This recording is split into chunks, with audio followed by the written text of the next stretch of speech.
Verse number 72, I will chant. कचिदेतच्छ्रुतं Partha तव्येकाग्रेण चेतसा कचित् ज्ञानसमूहः प्रणष्टस्ते धनञ्जयाः. So the verse translates to, has this been heard, O Partha, with single pointed mind? Has the delusion of ignorance been dispelled, O Arjuna? Right? So let's take this up word by word.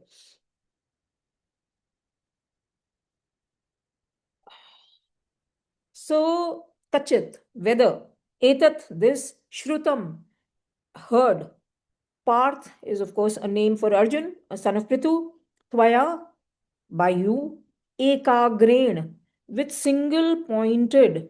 Ekagra, that is where the Hindi word comes from, the Sanskrit word. Ekagrat, single pointed. Chetasa, Chetan, here it's referring to the Chetan, Chet means mind.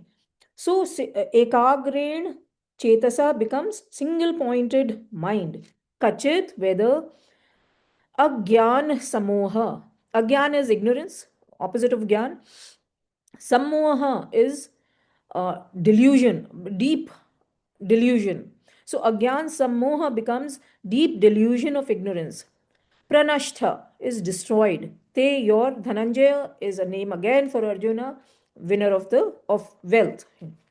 So the verse translates to, has this been heard by you, O Partha, with single pointed mind? Has the delusion of ignorance been dispelled, O Arjuna? Let's chant it together. कचेदितच्छ्रुतं Partha त्वैकाग्रेण चेतसा कचेत् ज्ञानसम्मोह प्रणष्टस्ते Dhananjaya. So this is the Lord Krishna, the teacher of Bhagwad Gita, is putting a question to his disciple Arjuna. And interestingly, this is the only verse in the entire Bhagavad Gita where Lord Krishna is posing a question to the student, to Arjuna. And what is Krishna asking? Whether Arjun has listened with single pointed focus or single pointed attention, and whether Arjuna's delusion that was born out of ignorance been removed. So he's saying that, have you heard this with ekagrain chetasa, a steady focused mind with an attentive mind? Now, the implication here is that if Arjun has been attentive and focused, he would have comprehended the logic that was presented for the current situation by the Lord and how Arjun's role fits into this situation. So it would automatically be clear. The application, see, so the theory has been given, and if Arjuna has been listening attentively, he would be able to apply it practically in the current situation.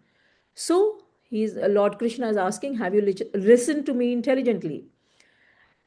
And then the second thing, when he's saying that agyan sammoha pranashtaste, delusion of ignorance been destroyed.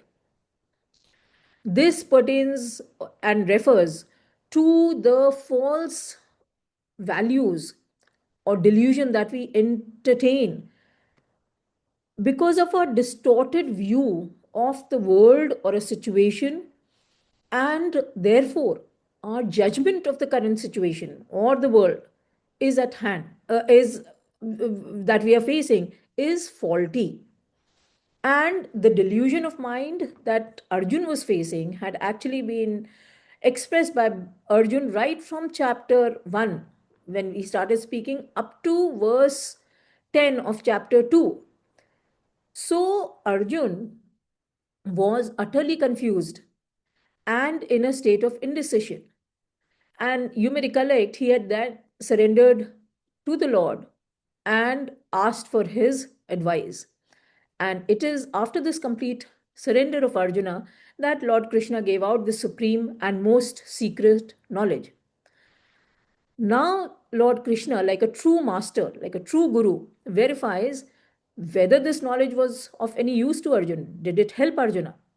Has Arjun's confusion been removed when we started the sermon? Has it helped Arjun in concluding the correct course of action?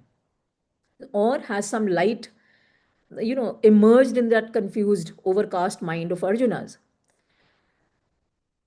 Implication again being the same, that if Arjun has understood the philosophy, there should be no hesitation in facing the situation at hand, and Arjun should be able to choose the correct course of action. So, moving on to verse number 73. Arjun uvachah nashto moha smritirlabdhva त्वत् प्रसादानम अच्युतः स्थितोऽस्मि गतसन्देह करिष्ये वचनं तवाह. So the verse translates to Arjun said, my delusion is destroyed, my memory restored, and therefore knowledge implied. Through your grace, O Achyuta, I am firm, my doubts are dispelled. I will do according to your word, to your bidding. So let's take this up word by word. Arjun Uvach, Arjun spoke. Nashtaha, destroyed. Moh is Mohini, delusion. Smriti, memory.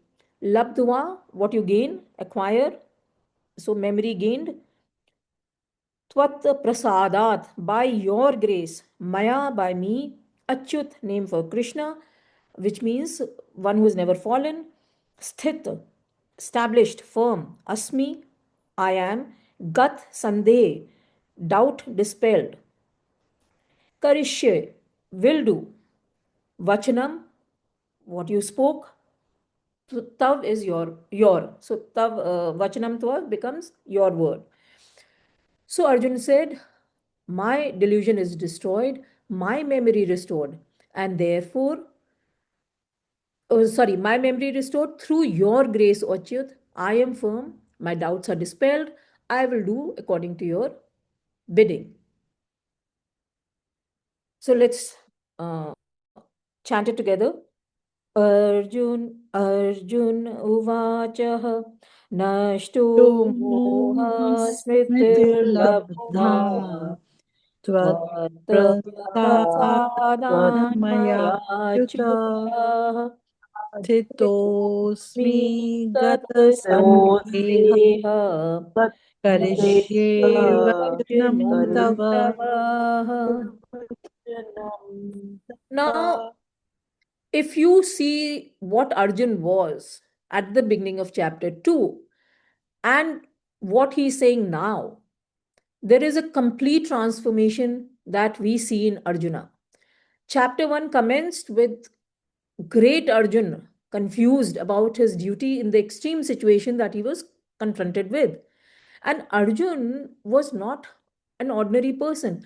He was a valiant Kshatriya warrior, commander in chief of the Pandava forces, who was leading his side in a righteous battle, which was also for the welfare of his kingdom. So, when we talk of Arjun, he was not just an ordinary person, he was a great warrior, accomplished warrior. And we saw in chapter 1 and 2 that how, after examining the two warring sides, Arjun was overwhelmed with sorrow, confusion, and put down his bow and arrow. And he sought Krishna's advice after complete surrender to him. And then, of course, the greatest philosophy, the most secret philosophy, was made available to us.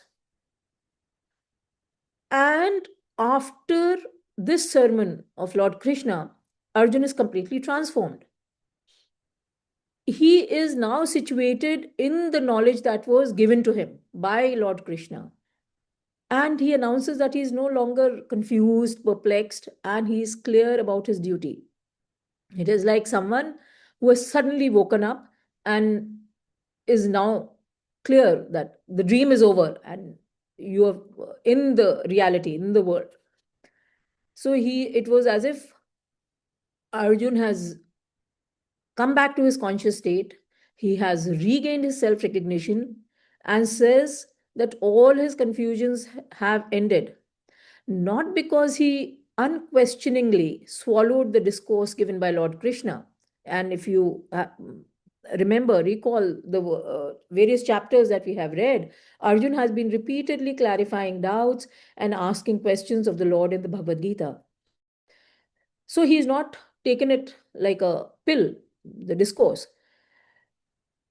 but because, as he himself is saying in this verse, which is very important, my understanding is restored. That means my memories come back to me. I have understood the situation and recognized my true nature. I have come back to my dynamic personality of Arjuna.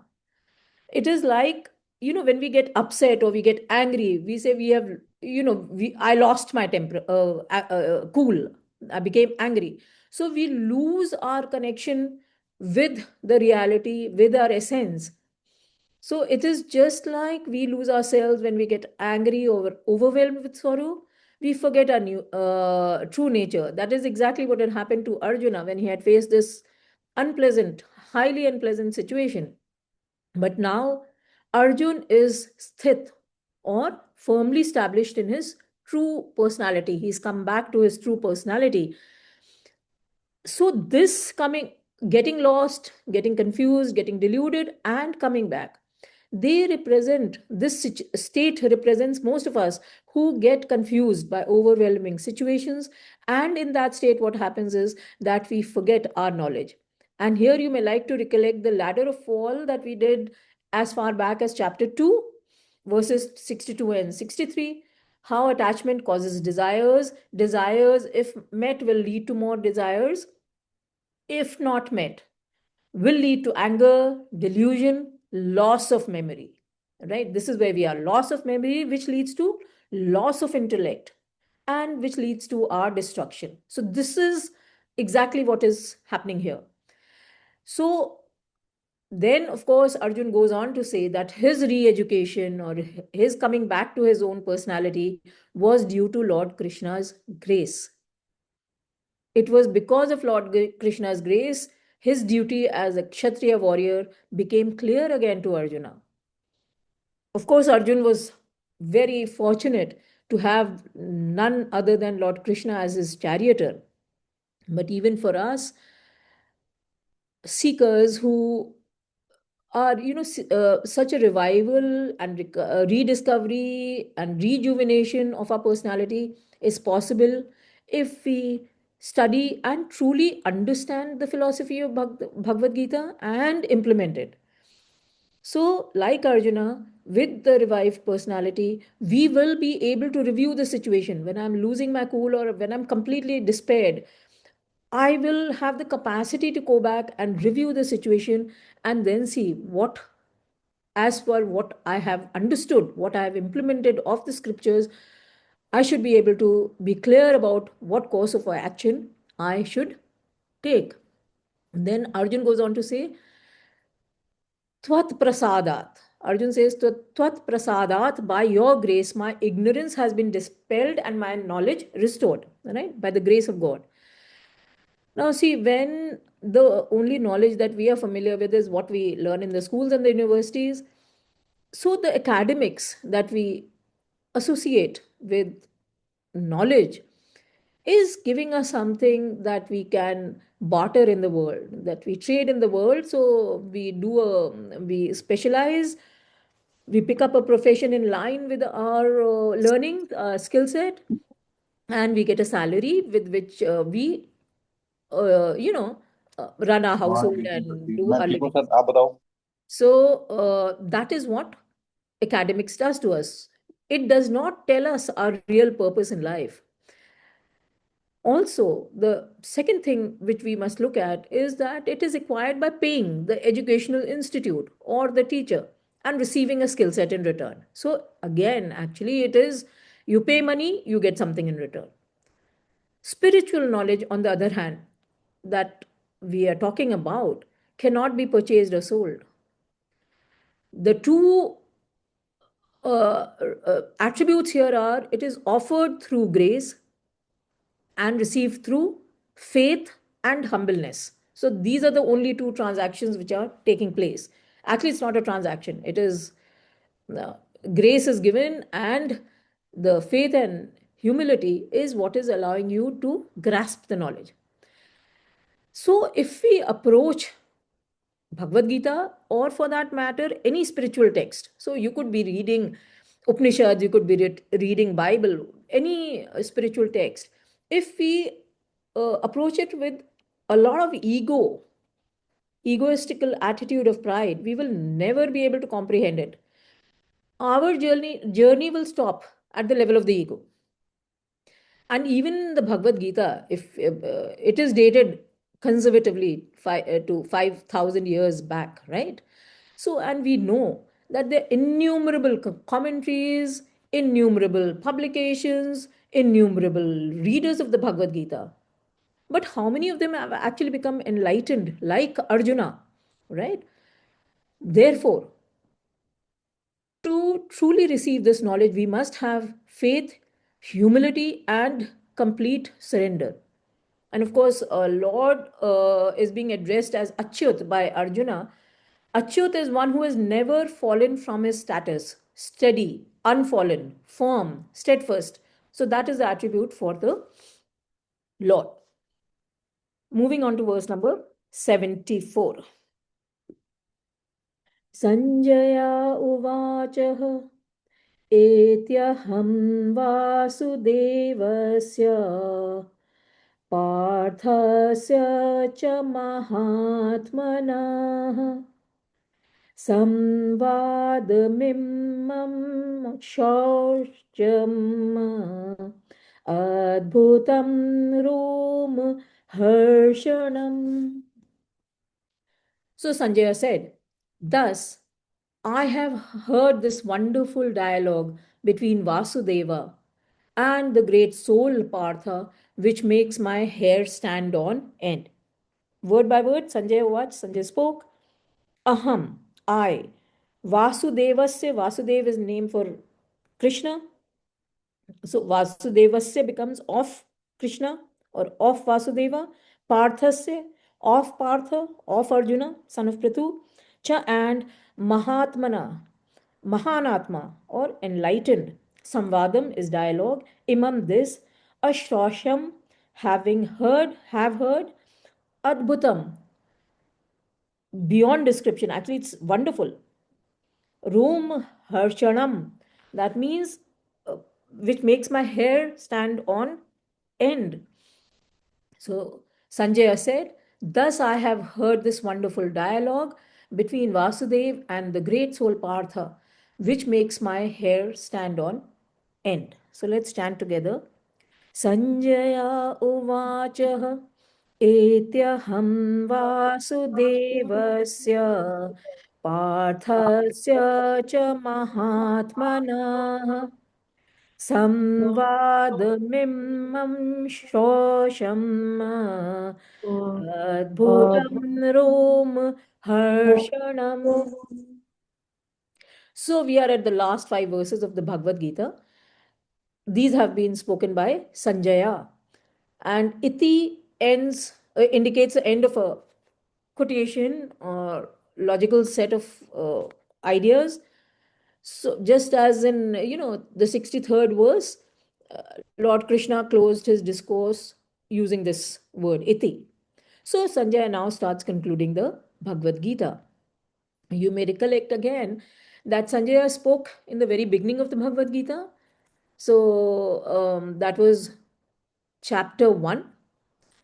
And then he spoke 6 verses in chapter 11. Does anyone recall what was that chapter 11 about?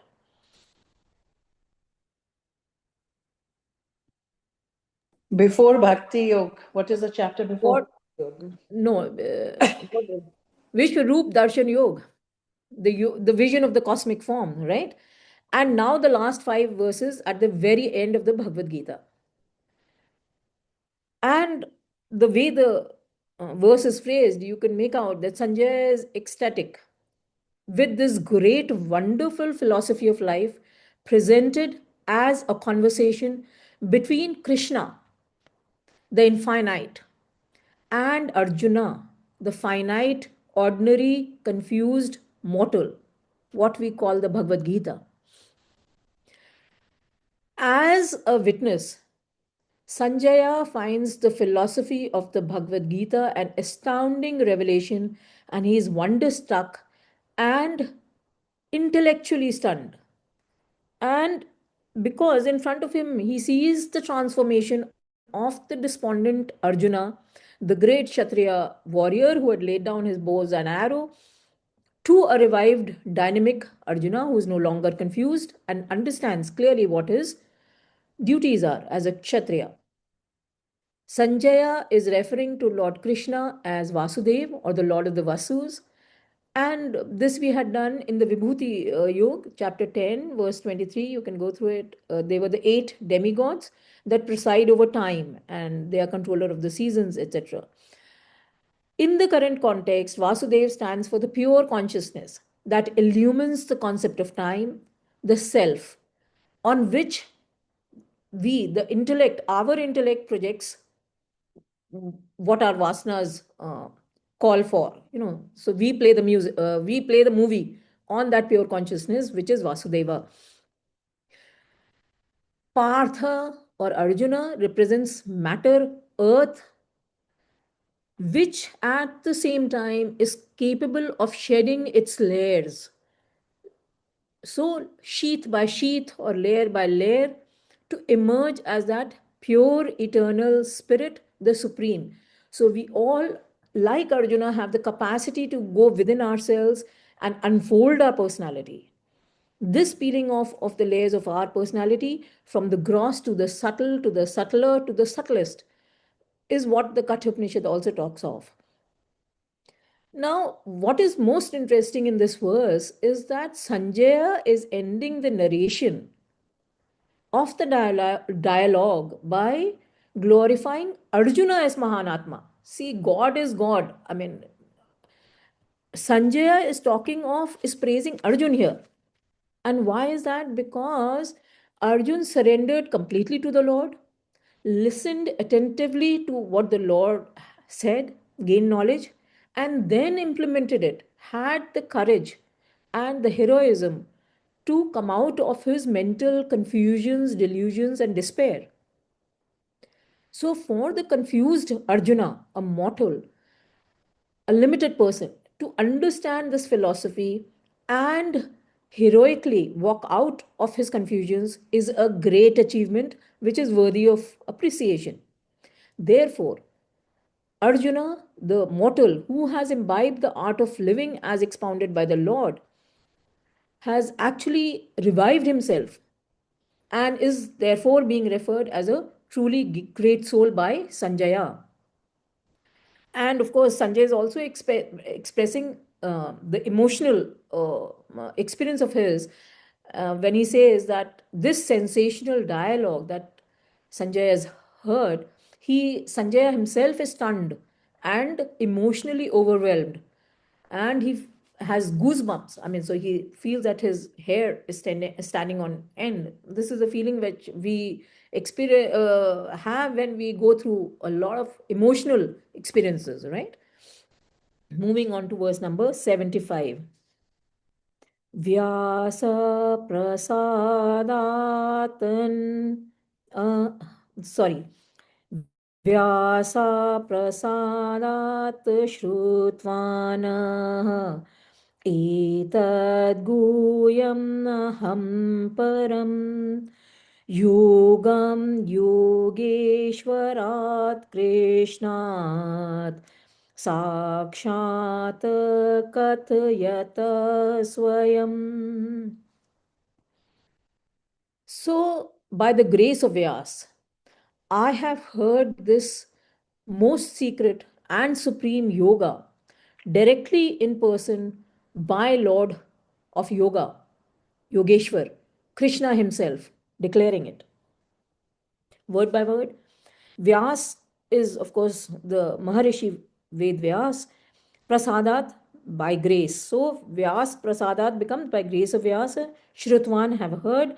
Etad, this, Guhyam, secret. Aham, I, Param, supreme.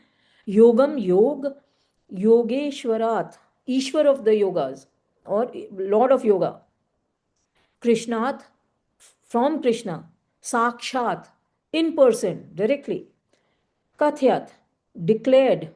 Swayam, by himself. So, by the grace of Vyas, I have heard this most secret and supreme yoga directly in person by Lord of Yoga, Yogeshwar, Krishna himself, declaring it. So, let's chant it together. व्यास प्रसादात् श्रुत्वान् एतद्गूयम् अहं परम् योगं योगेश्वरात् कृष्णात् साक्षात् कथयत स्वयं. So, who's written the Bhagavad Gita? Who's compiled the Bhagavad Gita? Ved Vyas. Absolutely.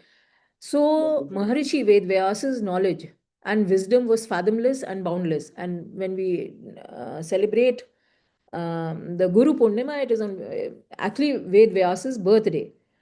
Vedvyas has arranged to compile the Vedas, and therefore, I mean, his name, he was renamed to Vedvyas. He has also authored Mahabharata, Vedas, and Puranas, and Mahabharata contains the Bhagavad Gita. So, all these great works are the accomplishment of one single person. So, as if the entire ocean of knowledge was there in just one person. Now, if we come back to Mahabharata, so see, Sanjay is saying, by the grace of Vyas, right? I heard this more supreme secret knowledge, right? So, why do you think he's saying by the grace of Vyas? Any takers for this one?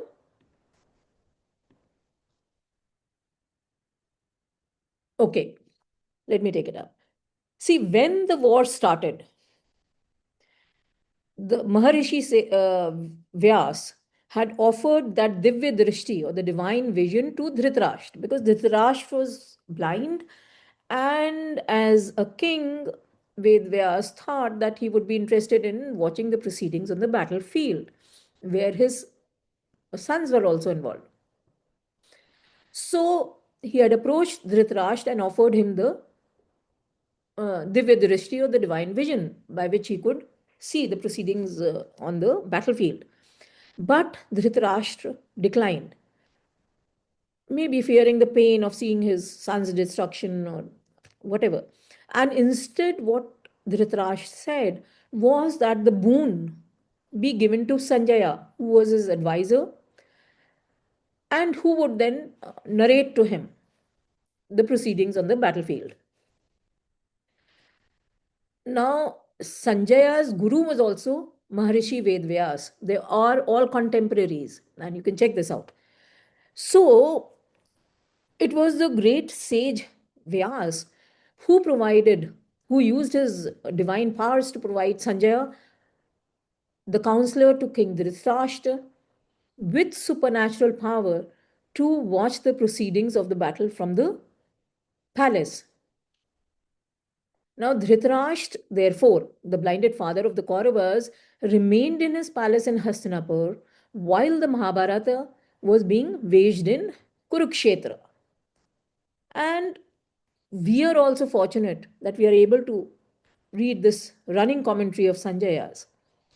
Therefore, in this verse, Sanjaya acknowledges that it was by the grace of his guru, Vyasa, that Sanjay got the opportunity to hear the supreme science of yoga from the Lord of Yoga, Lord Krishna himself. And even actually, we are fortunate to have this knowledge available to us through Vyas and then through Sanjaya. Sanjaya is referring to Krishna as Yogeshwar or the Lord of Yogis or Yog. And Yog, we have been reading, is the union with the self. And a yogi is one who has mastered yoga. And Sanjaya is therefore referring to Krishna as Yogeshwar, the Lord of all yogas, yogis, all spiritual practices. And then he is using the words Krishnat Sakshat. So, from Krishna directly, this we need to understand. It's like when you hear a musician on a radio channel or through a medium, or on the television you see a video, it's very different than the actual experience. So when you say that I heard Sajan Mishra ji, but that is different. So you maybe heard a recording, or you heard you saw a video. But when you go and you actually see him perform sakshat, he is there in front of you, it's a completely different experience. Also, in Sanjaya's case, it's not that he had never heard this philosophy of the Upanishads before. And, there was technically no novelty in the revelation that stunned him. But it is Sanjaya's joy that he got a chance to listen to this eternal knowledge of the Upanishads from the Lord of Yoga, Yogeshwar, Lord Krishna himself in person. It was like God himself was talking to him, right? So there was no communication gap, lost in translation, poor reception, nothing. So none of that applies here. And in oral communication, always there are misunderstandings, there are gaps, communication gaps, what we call. The second point is that Dhritarashtra here, uh, the implications are slightly coming out as well, that Dhritarashtra is not only physically blind, so the eyes don't function, but he's also blinded by the attachment to his sons, to the Kaurav princes. What Sanjaya is sincerely trying to make the blind Dhritarashtra realize is that it was not Krishna like as the son of Devki, or the cowherd boy, or the person who lifted the Govardhan on his little finger, but it was the Lord himself, Yogeshwar, the Lord of Yoga, who has revived Arjun. And the Lord is serving Arjuna, his devotee, as a charioteer. The God is working for the mortal. So he's trying to impress these things upon Dhritarashtra so that maybe some sense will prevail. And the word Sanjaya itself means well, victorious, who is controlled. Jaya is winning over your senses. You have control over yourself, or a well controlled individual, an intelligent and disciplined person. So, with that, let's move on to verse number 76. 76 and 77 are taken together, but I will separate them out because then the translation becomes very long. Rajanam samsmritaya samsmritya संवादमिमम् अद्भुतम् केशवार्जुनयो पुण्य हृष्यामि च मुहुर्मुहुः. O King, remembering again and again this wonderful and holy dialogue between Keshava and Arjuna, I rejoice again and again. So, word by word, Rajan is O king, samsmritya, having remembered. So, recalled. Samsmritya, again, having remembered. Samvadam, dialogue. Imam, this. Adbhutam, wonderful. Keshava Arjuno, that means between Keshava and Arjun. Punyam, holy. Rishyami, I rejoice. Cha and muhu again, muhu again. So, O King, remembering again and again this wonderful and holy dialogue between Keshav and Arjun, I rejoice again and again. So, let's chant it together. राजनं संस्मृतय संस्मृत्य संवादमिमम् अद्भुतम् केशवार्जुनयो पुण्य हृष्यामि च मुहुर्मुहुः. So, Sanjay refers to this dialogue between God and mortal, between infinite and finite, between higher and lower, between perfect and imperfect, as wondrous and holy. The words used are Adbhutam and Punya. So, the vision and impression created in Sanjaya's mind by and the heart, of course, by the philosophy that he has heard is so deep and striking that the memory of these words rises up again and again in Sanjaya's mind. And he says, I cannot forget it. It keeps coming back to me. Constant reflection on this Samvadam Adbhutam, this wonderful dialogue. This is, of course, this feeling also arises when we are listening to something in great detail. So you also get the goosebumps when you hear a great musician. So that is because Sanjay also has been listening to Lord Krishna with great attention. And he says that it gives me great joy, Harishyam, again and again. So it's like each time that I recall, again my joy of cup of joy overflows.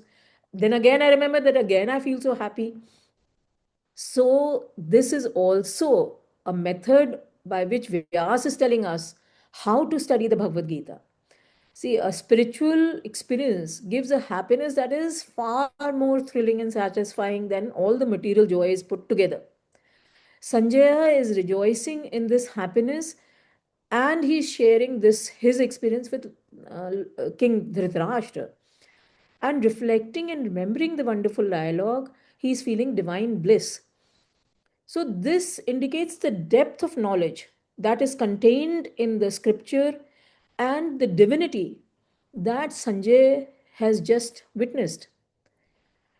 The method of learning for us is that being a manual for the living, it has to be read again and again, to be reflected on again and again, to be continuously remembered till we are completely re-educated and we go back to our essence. And each time, each iteration, we feel joyous over and over again till the time we reach that Paramatman, the self, the eternal. Then moving on to the last verse for this day. Tacha samsmritya samsmritya रूपं यतद्भुतं हरे विस्मयो मे महान् राजन् हृष्यामि च पुनः पुनः. So remembering again and again that most wonderful form of Hari. Great is my wonder, O King, and I rejoice again and again. So, word by word, tat, that, cha, and. So, touch, that, and. Samsmritya, samsmritya, having remembered. Rupam, form. Adbhuta, atyadbhutam. Actually, it's most wonderful. Hare, of Krishna, of Hari. Vismaya, wonder, my enchantment, or I'm stunned. May my Mahan great Rajan, king, Hrishyami rejoice cha and Punah again. So, remembering again and again that most wonderful form of Hari, great is my wonder, O king, and I rejoice again and again. So, let's chant it together.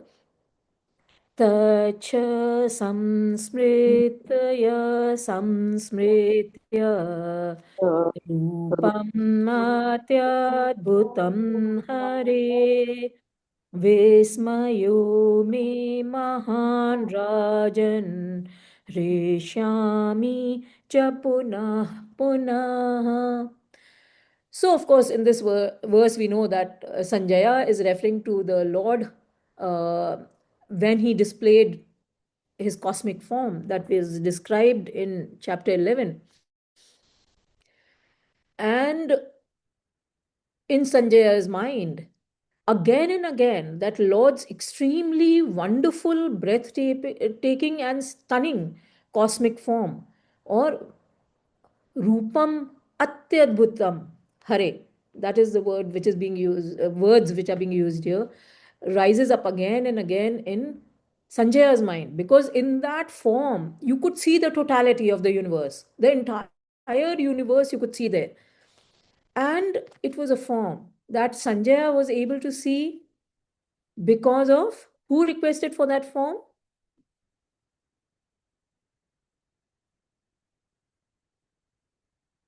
Who asked for the form to be shown? Folks, Dhritarashtra. Arjun. Arjun. It was Arjun. Arjun. See, chapter 11, you can look it up. He says that if possible, because before that, in chapter 10, which was the Vibhuti Yoga, right? Um, that was one to many relationship that we had talked. So the Lord had explained how he is the best or the worst in the best of the worst of the creation, right? So he had covered a whole lot of things, best amongst the mountains, amongst the death, amongst the vasus that we just talked. So then in chapter 11, he says, okay, I understand that, but is it possible? If you think it's possible for you, Arjun says, I would like to see that form of yours. Because Arjun is not really, he's a Kshatriya, so he believes more in what he's able to actually comprehend, right? So Arjun had requested for that cosmic form to the Lord. So Sanjaya was able to see the form because of Arjun, because Arjun had placed a request. It was only on Arjun's request that Lord Krishna blessed Arjun with the vision of the cosmic form of the Lord. And it is a form which is rarely seen even by the greatest yogis. And Lord Krishna showed Arjun the form, firstly because Arjun requested for it, and secondly because Arjun was his devotee and friend, and therefore dear to him. Now, Sanjaya came to see that wondrous cosmic form because he was fortunate to be the narrator and he had got the divine vision by Ved Vyas, which was actually meant to, Ved Vyas was planning to give it to Dhritarashtra, who declined, and it came to Sanjaya. So there are times when unexpected grace comes our way, when we are at the right place at the right time. This is exactly what had happened to Sanjaya. And at that, whenever we are at the right place at the right time, if we utilize it promptly, we can progress rapidly on our spiritual journey.